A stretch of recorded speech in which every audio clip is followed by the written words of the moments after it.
ಅಂದ್ರಲ್ಲ ಒಂದ್ಸರಿ. ನಮಸ್ತೆ ಸದಾ ವತ್ಸಲೆ ಮಾತೃಭೂಮಿ ಅಧ್ಯಕ್ಷ ಹಿಂದೂ ಭೂಮಿ ಸುಗಂ ವರ್ಧಿತೋಹಂ ಕೇಳಿಸ್ಕೊಂಡ್ರೆ ಮಹಾಮಂಗಲೆ.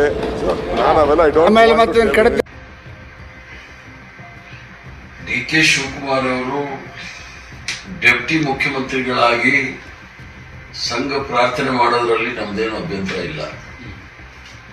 ಯಾಕಂದ್ರೆ ಸರ್ಕಾರ ಅಂತಕ್ಕಂಥದ್ದು ಅದು ಒಂದು ಪಕ್ಷದ ಸರ್ಕಾರ ಅಲ್ಲ, ಇಡೀ 7 ಕೋಟಿ ಕರ್ನಾಟಕ ಜನತೆಯ ಸರ್ಕಾರ. ಅದರಲ್ಲಿ ಎಲ್ಲ RSS ಅವರು ಇದ್ದಾರೆ, ಜಮಾತೆ ಇಸ್ಲಾಮಿ ಅವರು ಇದ್ದಾರೆ, ಎಲ್ಲರೂ ಇದ್ದಾರೆ, ಅಲೆಮಾನಿಗಳು ಇದ್ದಾರೆ. ಆದರೆ ಕಾಂಗ್ರೆಸ್ ಅಧ್ಯಕ್ಷರಾಗಿ ಅವರು ಆ ರೀತಿ ಹೇಳೋಂಗಿಲ್ಲ. ಅವ್ರು ಕಾಂಗ್ರೆಸ್ ಅಧ್ಯಕ್ಷರಾಗಿ ಹೇಳಿದ್ರೆ ಅವರು ಕ್ಷಮೆ ಕೇಳಬೇಕಾಗುತ್ತೆ. ಯಾಕಂದ್ರೆ ಮಹಾತ್ಮ ಗಾಂಧಿ ಅವ್ರನ್ನ ಕೊಂದಂತ ಸಂಘಟನೆ, ಆ ಸಂಘಟನೆಯ ಪ್ರಾರ್ಥನೆ ಮಾಡ್ತಕ್ಕಂಥದ್ದು ಸರಿಯಲ್ಲ.